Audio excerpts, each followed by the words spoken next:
ఐబొమ్మ రవిని ప్రజలు రాబిన్హుడ్తో పోలుస్తున్నారు. ఎందుకు అని అంటే రీసెంట్గా వచ్చిన కొన్ని సినిమాలకి గవర్నమెంట్ బెనిఫిట్ షోకి పర్మిషన్ ఇచ్చి రేట్లు పెంచేసింది 600 700 అని చెప్పేసి. కానీ ఐబొమ్మ రవి ఏం చేశాడంటే కొన్ని లక్షల మందికి ఫ్రీగా సినిమా చూపించాడు. అందుకే రాబిన్హుడ్తో పోలుస్తాడు. రాబిన్హుడ్ అంటే కొన్ని ధనవంతుల దగ్గర డబ్బు దోచుకొని పేద ప్రజలకు అందించడమే.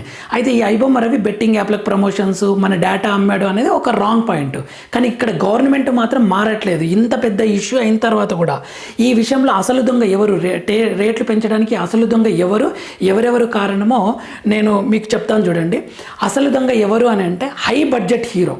ఒక హీరోకి ఒక సినిమా బడ్జెట్ 300 కోట్లు అనుకుంటే ఒక హీరోకి 100 కోట్లు 150 కోట్లు హీరోకి. అండ్ రేటు పెంచే గవర్నమెంట్ది కూడా తప్పే అవుతుంది. ఎందుకంటే ప్రజల శ్రేయస్సు దృష్టిలో పెట్టుకొని మేము పర్మిషన్ ఇవ్వము, రేట్లు పెంచడానికి మేము పర్మిషన్ ఇవ్వము. ఆ సినిమాలో 100 రూపాయల టికెట్ అంతే ఉంటుంది, మీరు కావాలంటే చేయండి, ప్రమోట్ చేయండి, లేదంటే వదిలిపెట్టండి అని గవర్నమెంట్ స్ట్రిక్ట్గా ఉంటే ఆటోమేటిక్గా దిగి వస్తుంది. ఇక్కడ సినిమా వాళ్ళది తప్పు, గవర్నమెంట్ది తప్పు. లాస్ట్గా ఎంత రేట్ అయినా సరే అని పెట్టి మరీ చూసే ప్రేక్షకులది, మనది కూడా తప్పే అవుతుంది.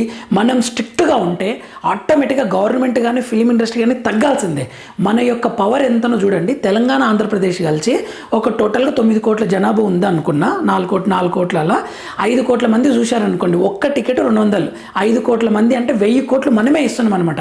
మనం ఇంత స్ట్రాంగ్ యాక్చువల్గా మనం ఈయనగా స్ట్రిక్ట్గా సినిమాని ఈయనగా చూడకుండా ఒక నెల రోజులు సినిమా చూడకుండా ఉంటే అప్పుడు ఆటోమేటిక్గా అన్నీ దిగి వస్తాయి అన్నది ఆలోచన. సో దీని యొక్క ఫుల్ వీడియో కింద లింక్ ఇస్తాను చూడండి. మన ఛానల్ని లైక్ చేయండి. Thank you for watching.